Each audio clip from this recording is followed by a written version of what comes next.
Indian Finance Minister Nirmala Sitharaman has unveiled the interim budget for 2024-2025. Finance Minister Nirmala Sitharaman is all set to create history as she presents her 6th consecutive union budget. What will the budget mean? दिशा तय करने वाला budget है और कहीं ना कहीं रमन जी क्या ये माना जाए कि ये सरकार का कॉन्फिडेंस। मोरारजी देसाई, चरण सिंह, विश्वनाथ प्रताप और मनमोहन सिंह, ये लोग हैं भारत के पूर्व फाइनेंस मिनिस्टर्स।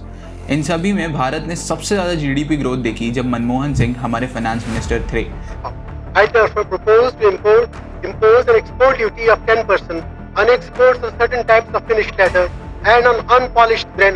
और एक आज का समय है जब हमारी फाइनेंस मिनिस्टर निर्मला सीतारमन जी हैं और हम एनुअली 9.1% की जीडीपी ग्रोथ अचीव कर रहे हैं। बट क्या हम एक्चुअली ग्रो कर रहे हैं? तो आप लोगों ने कंट्री के बजट के बारे में तो सुना ही होगा। हाँ, वही जो हर साल 1 फरवरी को अनाउंस होता है, जिससे हमें ये पता चलता है कि हमारी कंट्री में कितना एक्सपेंडिचर होगा और किस मिनिस्ट्री को कितने फंड्स मिलेंगे। बट इस साल के बजट में क्या खासियत है, हम इसे इंटरिम बजट क्यों कह रहे हैं और इस बजट को लेके हमारे क्या गोल्स हैं, क्या प्लान्स हैं, ये आज के वीडियो में समझते हैं। तो इजी ग्रैड टीम की तरफ से मैं आ चुका हूँ आपके सामने इसी चीज को एक्सप्लेन करने के लिए। तो वीडियो में आगे चलते हैं और समझते हैं आज का इजी ज्ञान।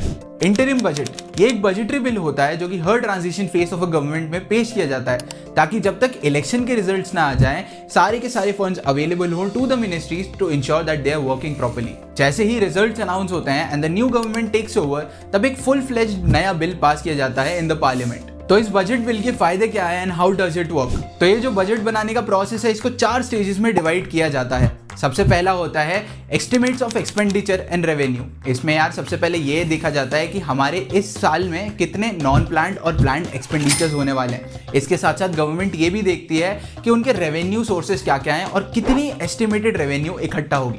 दूसरा स्टेप आता है एस्टिमेटिंग डेफिसिट और सरप्लस। तो देखो भाई, हमने एक्सपेंडिचर्स ढूंढ लिए, हमने रेवेन्यू ढूंढ लिए, अब हम इन दोनों को कंपेयर करते हैं और देखते हैं कि हमारे पास फंड्स ज़्यादा हैं या हमारे पास फंड्स कम हैं, जिसको हम डेफिसिट या फिर सरप्लस भी कहते हैं।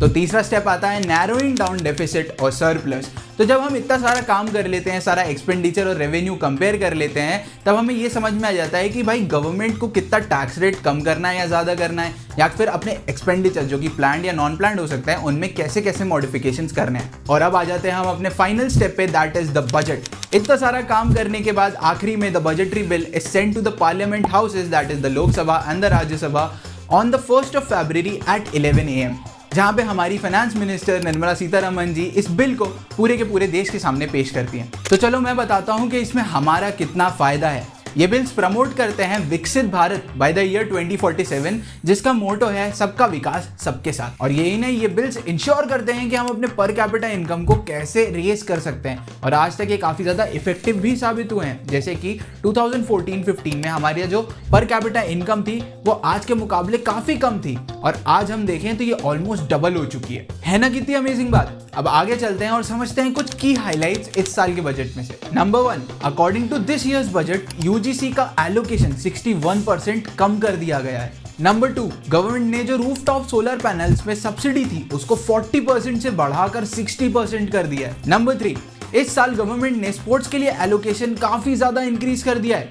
लास्ट ईयर स्पोर्ट्स को 300 करोड़ का इंक्रीज मिला था, बट दिस ईयर ये टोटल एलोकेशन 3442 करोड़ तक पहुंच गई है। नंबर 4, गवर्नमेंट ने ईवी सेक्टर का भी एलोकेशन काफी सिग्निफिकेंटली बढ़ा दिया है एंड दे आर इंश्योरिंग के बाय द ईयर 2030 हम लोग 30% ईवी पेनिट्रेशन अचीव कर लेंगे। एंड फाइनली सारे आउटस्टैंडिंग टैक्स डिमांड्स को विड्रॉ कर लिया जाएगा to ease out the tax payers and it is an excellent move.